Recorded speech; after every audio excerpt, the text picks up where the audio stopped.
এই যে তাকানি দিকে, এই যে সাদা সাদা ফুল, আবার কিছু পেকেও গেছে।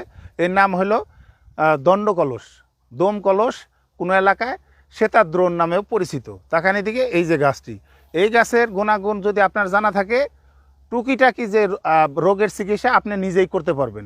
আমি শিখিয়ে দেন, শিখে রাখুন, ভবিষ্যতে আপনার এবং আপনার পরিবারের উপকারে আসবে।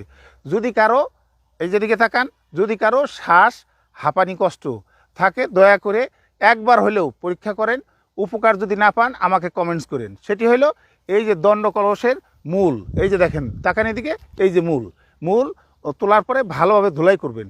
ধুলাই করে এর সাথে 5টি বা 7টি কালো গোলমরিচ একসাথে মিশ্রণ করে পাটায় বেটে যদি আপনি সকালে খেতে পারেন, আপনি উপকার পাবেন আপনার শ্বাসকষ্ট বা হাঁপানি থেকে।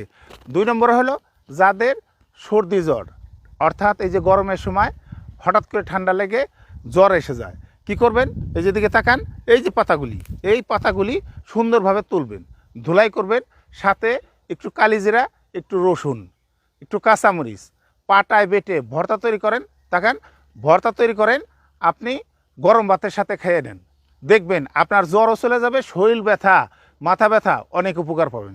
যাদের বাতের ব্যথা, তাকান এদিকে, যাদের বাতের ব্যথা তারা এই পাতাগুলি তুলে প্রতিদিন সকালে 1 চা চামচ রস, যদি আপনার খাইতে অসুবিধা হয় একটু মধু অথবা একটু চিনি মিশ্রণ করে আপনি খান, যদি আপনার ডায়াবেটিস না থাকে, উপকার পাবেন।